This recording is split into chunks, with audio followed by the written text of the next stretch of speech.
Have you ever felt more tired and unsettled after visiting someone than you did before you left?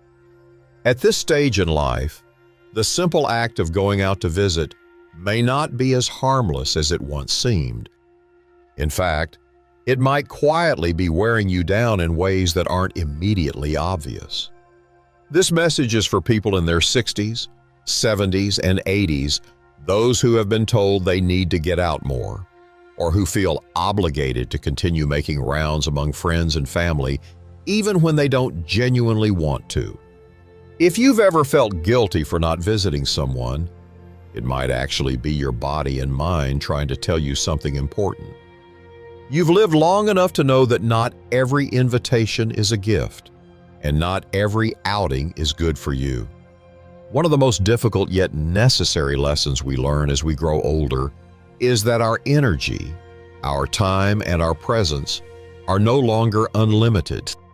These things must now be guarded, preserved, and given with care.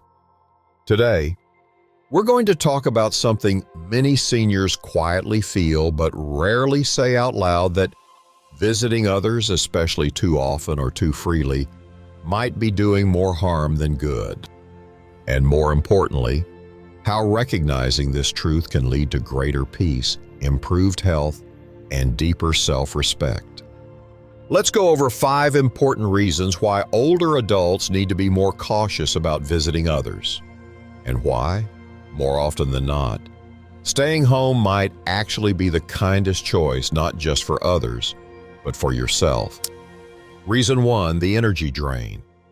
As we age, energy is no longer something we can automatically count on.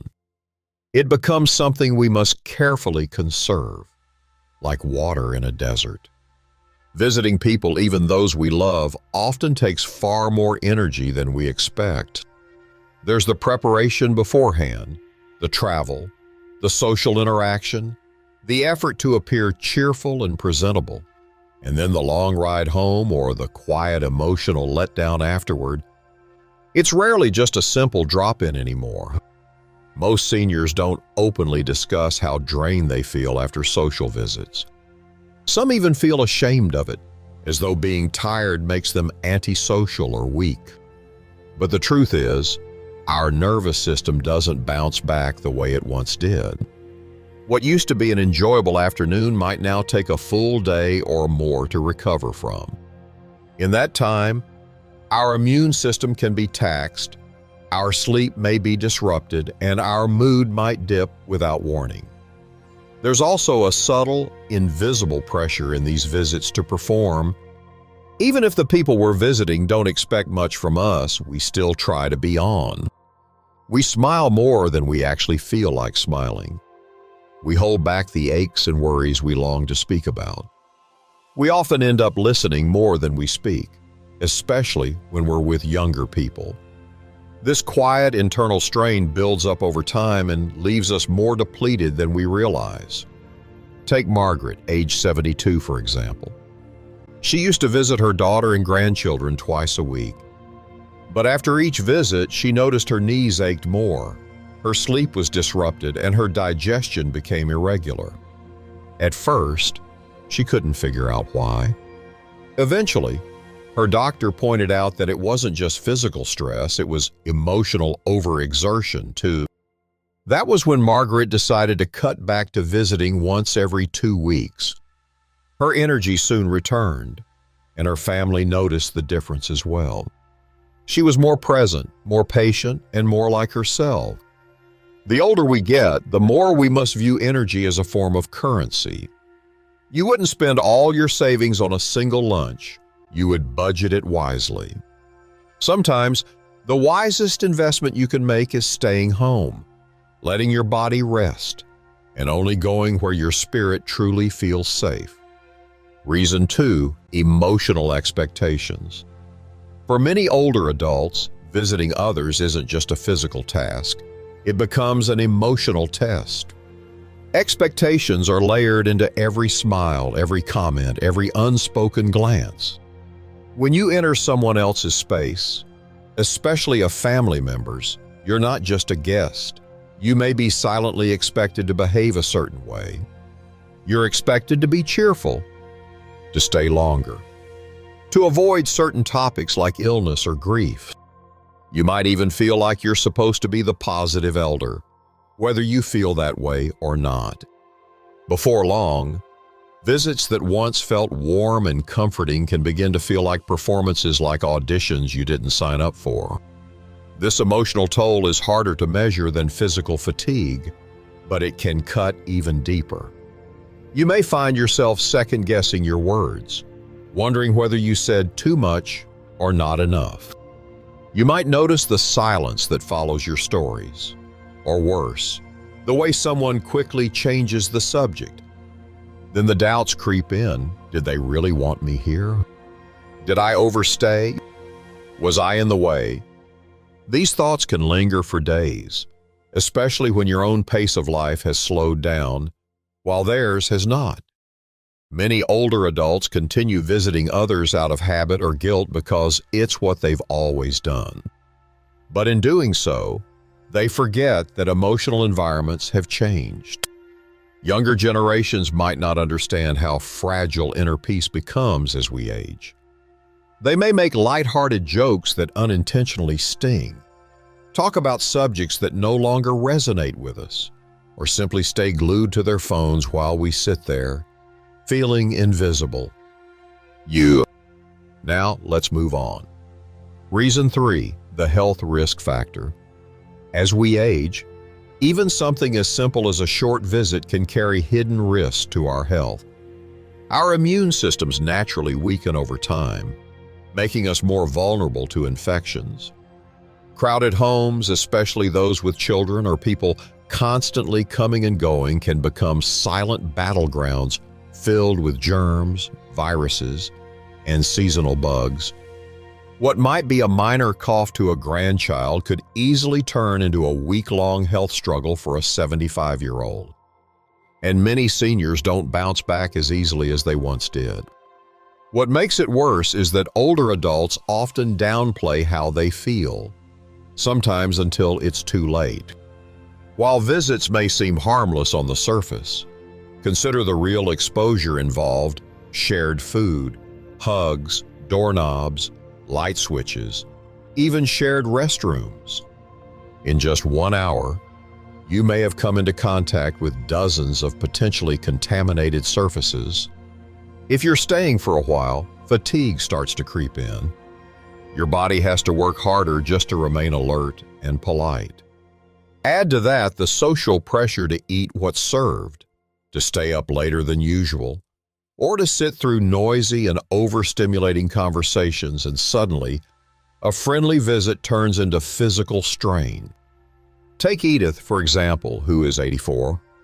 She loved visiting her daughter's family, but after each visit, she felt drained for days.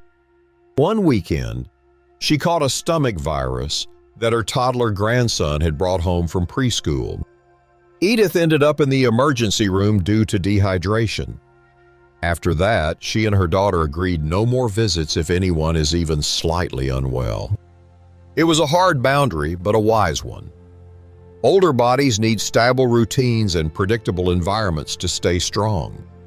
Unplanned or extended visits often mean missed medications, irregular meals, and disrupted sleep, and that's before you even factor in the stress. Just one poor night of rest after a visit can raise blood pressure, spike blood sugar, and awaken old aches. It's not the visit itself that's harmful. It's everything the visit stirs up. So, when you consider visiting someone in your later years, ask yourself honestly, will this visit support my health, or will it chip away at the strength I've worked so hard to maintain? Reason 4, the unspoken financial pressure. Not all visits are free, even when no one says a word about money. Many older adults feel an invisible pressure to contribute during visits, whether by bringing gifts, helping out financially, or covering small expenses. This is especially true when visiting children or younger relatives. And it's not that anyone is asking, it's that we want to show love, avoid being a burden, or find some way to contribute. But these small gestures can quietly add up. Maybe you pick up snacks for the grandkids, pay for dinner at a restaurant, or offer to chip in on gas. Perhaps you slip a little cash to someone struggling or grab groceries on your way over. None of it seems like much in the moment, but for someone living on a fixed income or drawing from retirement savings, that steady trickle of spending can grow into a real concern. Take Paul, age 78, who used to visit his niece's family every other weekend. He always brought pastries, sometimes toys for the kids, and occasionally helped cover bills when he saw they were having a tough time. Over time, he noticed his savings shrinking faster than expected. When he finally sat down with his financial planner, they discovered that over 2 years, those small but regular gestures had cost him more than $3,000. Paul wasn't trying to buy affection, he was simply trying to be helpful. But in the process, he had unintentionally created a quiet worry in himself that lingered in the background. And here lies the psychological trap many older adults unconsciously tie their self-worth to their usefulness. So when we visit, we instinctively look for ways to be helpful financially, emotionally, or physically. But in doing so, we sometimes stretch ourselves far beyond what's safe or sustainable. Even if no one is expecting anything from you, your own sense of pride or duty might lead you to do more than you should. That's why, without clear boundaries, visits can become less about connection and more about sacrifice, one small, quiet cost at a time. If you're still watching this video and finding these insights valuable, please comment number 4 below to let us know you're here. And if you haven't subscribed yet, we encourage you to subscribe and turn on the notification bell so you don't miss any future videos. Your support helps us continue creating meaningful content to inform and inspire you. Now, let's continue with reason 5, the risk of losing your own rhythm. As we grow older, the pace and flow of our daily lives become more than mere habits. They become sources of balance, a personal rhythm that helps us feel grounded, clear-headed, and in control. But when we begin visiting others too often, whether it's family, old friends, or neighbors, we slowly start living by someone else's rhythm instead of our own. It's not just about different schedules or meal times, it's about gradually losing touch with our own tempo. Perhaps you enjoy your mornings quiet, your meals at regular times, and your afternoon rest. But when you're in someone else's space, you're often adjusting, pushing your meal times back, sitting longer than your body prefers, engaging in conversation when you'd rather be resting, or skipping your evening walk because the visit ran late. At first glance, these may seem like small compromises. After all, what's a little flexibility now and then? But when this becomes a repeated pattern, your internal rhythm begins to slip out of sync. And for older adults, that quiet disruption can have real effects on digestion, sleep, blood pressure, and even mood. There's also a deeper layer to this. Our rhythm isn't only physical, it's also psychological. It's the feeling of being in control of your time, your choices, and your energy. When that sense of control is continuously interrupted by social obligations, even well-meaning ones, it can stir a subtle sense of restlessness, a nagging feeling that you're losing touch with who you are because you're always adapting to someone else's needs or environment. Take Eugene, for instance, who's 76. He used to visit his friend's house every Sunday afternoon. They'd watch football, chat, and eat together. At first, it was enjoyable. But over time, Eugene realized he'd stopped reading his Sunday paper, skipped his usual afternoon walk, and even began missing the peaceful moment of enjoying coffee alone on his porch. He started to feel scattered mentally and emotionally. It wasn't the visit itself that was the problem. It was that Slowly, Sunday no longer felt like his. As we age, peace and stability don't come from grand events or big plans. They come from the small, personal rituals we build into our daily lives. These rituals keep us centered.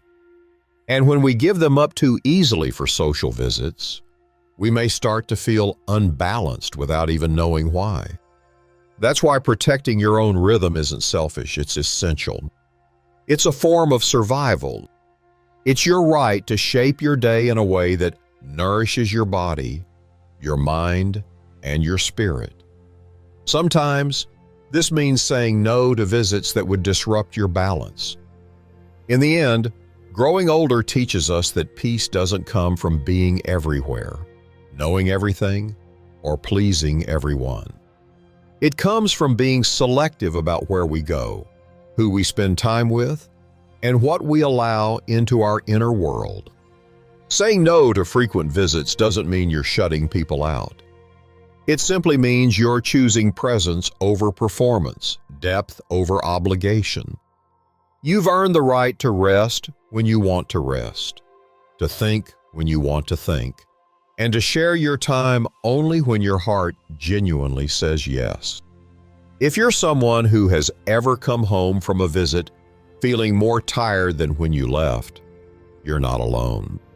Many older adults carry this quiet fatigue, and it often doesn't stem from the visit itself, but from the internal pressure to show up, stay longer than you should, smile wider than you feel, and be what others expect you to be.